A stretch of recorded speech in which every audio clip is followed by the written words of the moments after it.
কোরআন তেলাওয়াত শুনুন এবং শিখুন চ্যানেলে আপনাদেরকে স্বাগত। আসসালামু আলাইকুম ওয়া রাহমাতুল্লাহি ওয়া বারাকাতুহু। কোরআন শরীফ তেলাওয়াত শুনুন এবং শিখুন চ্যানেলে আপনাদেরকে স্বাগত। দর্শক, প্রতিদিন ধারাবাহিকভাবে কোরআন তেলাওয়াত এর অংশ হিসেবে আজকে আমরা সূরা তাহা মাক্কিয়া তেলাওয়াত করব।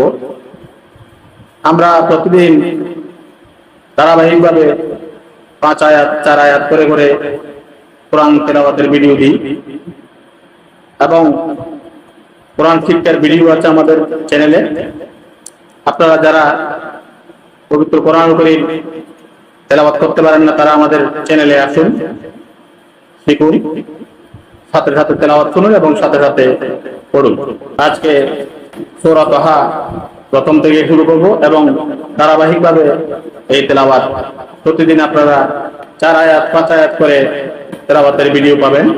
আমাদের ভিডিও দেখুন, তেলাওয়াত শুনুন, ভালো লাগলে লাইক দিন, শেয়ার করে অন্য 10 জনকে তেলাওয়াত শোনার জন্য সহযোগিতা করুন এবং সাবস্ক্রাইব করে আমাদের সাথে যুক্ত থাকুন।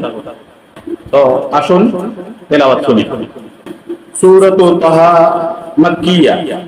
আউযু বিল্লাহি মিনাশ শাইতানির রাজীম। বিসমিল্লাহির রাহমানির রাহিম। তাহা মা আনজালনা আলাইকাল কুরআনা লিতাশকা ইল্লা তাযকিরাতান লিমান ইয়াখশা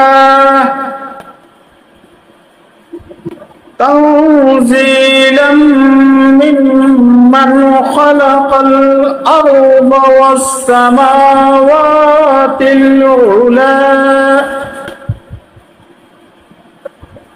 الرحمن على العرش استوى له ما في السماوات وما في الأرض وما بينهما وما تحت الثرى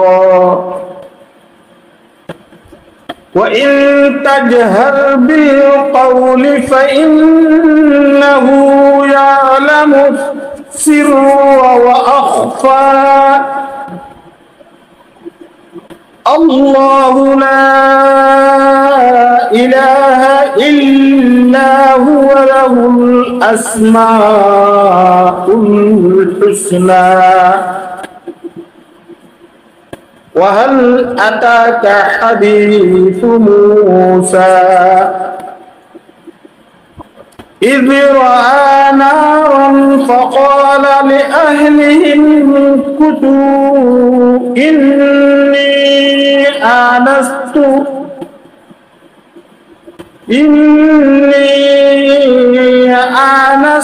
نارا لعلي آتيكم منها بقبس أو أجد على النار هدى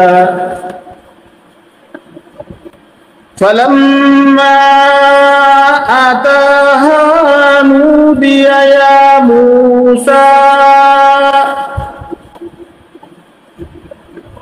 إني أنا ربك فاخلع عليك إنك بالوادي المقدس طوى صدق الله العظيم.